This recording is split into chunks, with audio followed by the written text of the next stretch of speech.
papa, voilà c'est fait, j'ai mis ça en vente.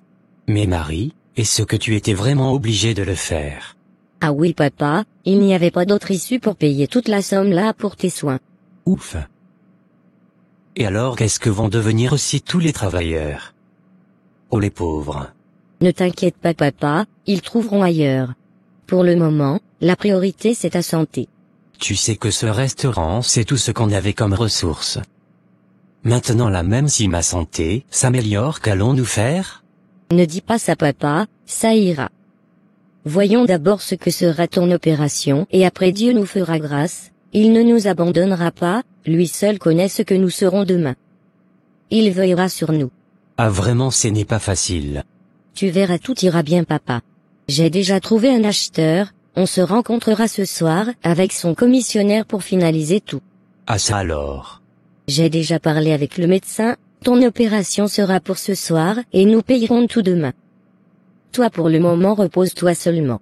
Oh Dieu, viens en notre aide, nous avons vraiment besoin de ton assistance.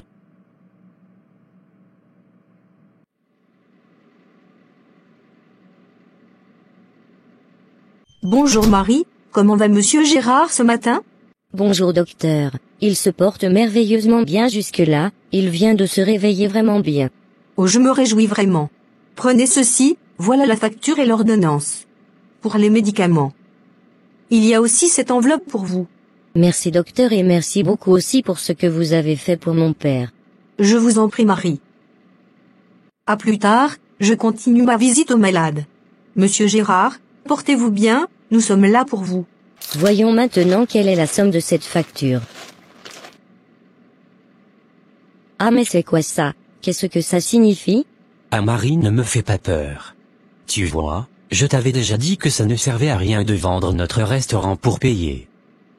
Tu vois donc ça ne va toujours pas convenir. Au contraire, il me paraît que c'est déjà payé. Non, ne me dis pas ça. Tu as bien regardé? Mais c'est quoi tout ça? Ah une lettre. Qu'est-ce que ça dit? Monsieur David Dupont. Ça ne me dit rien ça. Qu'est-ce qui est écrit? Monsieur Gérard, j'espère que votre opération s'est bien passée, et ça me réjouit énormément. Et surtout aussi que pour l'instant, vous n'aurez pas à vous soucier de la facture parce que j'ai tout régularisé.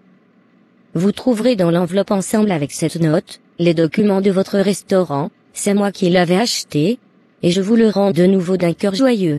Ah mais ça alors papa. Mais c'est qui lui? Assez surprenant tout ça. Attends, lisons la suite. Car ce que je suis aujourd'hui je vous le dois. Au fait je suis le fils de Roland Dupont, le pauvre paysan qui était passé à votre restaurant avec son enfant quelques années passées, je pense que ça vous dit quelque chose. Mais papa c'est qui lui? Qu'est-ce que tu lui avais fait pour qu'il fasse une chose pareille pour nous? Mais si c'est le paysan de l'autre fois. Quelle chose de si grand j'avais fait pour lui. Ah oui, je vois maintenant.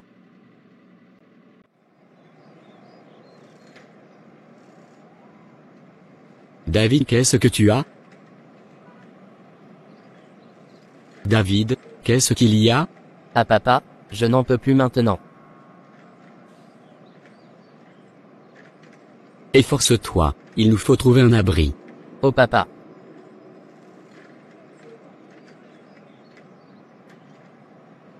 Regarde, il y a une maison par là. Essayons de chercher de l'aide là. Ouf, mais c'est un restaurant. David, mets-toi là. Papa ici apparemment c'est pour les clients. Bonjour monsieur, qu'est-ce qu'on peut faire pour vous? Pardon monsieur, excusez-moi pour le dérangement, au fait je ne suis pas un client. Moi et mon fils nous sommes de passage dans la ville pour regagner notre village, à 200 km d'ici. Et comment vous faites pour y aller? Seulement à pied, nous n'avons pas assez de moyens pour faire autrement. Oh là là, comme ça doit être difficile. Et qu'est-ce que vous disiez tantôt alors? Avec le froid et toutes les intempéries. Mon fils David qui est là, a de la fièvre et nous ne connaissons personne par ici. Si possible, vous pouvez nous aider qu'on se mette à l'abri un peu ici avant de reprendre notre chemin. Mais non, ce n'est pas alors l'abri dont vous avez besoin pour le moment. Il faut qu'il mange, c'est un enfant, et ça pour lui c'est lourd. Oh non monsieur, nous ne sommes pas en mesure de payer un repas dans un restaurant, seulement un abri et nous repartirons après. Ne vous inquiétez pas pour ça monsieur. Prenez place, mangez quelque chose. Et si sa fièvre continue, juste à côté ici il y a un hôpital, on pourra l'amener là-bas. Vraiment merci beaucoup monsieur pour votre générosité. Je vous en prie. Oh alors c'est le jeune homme là. Alors Marie, que dit la suite de la lettre? Lorsque mon père mourut, j'ai été pris par mon oncle qui m'a fait étudier jusqu'à devenir aujourd'hui l'entrepreneur que je suis et maintenant fier, comme je viens de donner une part de mon avoir au restaurant, qui m'avait sauvé une fois la vie.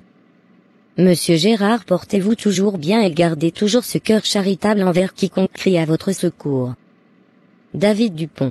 Oh mon Dieu, quel miracle tu viens d'accomplir encore dans ma vie. Papa, plutôt c'est par ta charité que Dieu te poursuit pour te bénir davantage. Oh vraiment, juste un petit geste, que pour moi n'était qu'ordinaire. Voilà que ça me rachète pour le moment. Papa, il n'y a pas un petit bien ou un grand bien. Tout acte posé avec amour envers l'autre est toujours d'un grand prix devant notre Dieu. Oh vraiment ma fille, Dieu n'attend pas de nous des gestes très extraordinaires. Pour lui le sont déjà nos petits bons actes de tous les jours envers les autres. Oh notre Dieu très bon et bienveillant, allumons-nous toujours ce cœur plein d'amour porté vers notre prochain.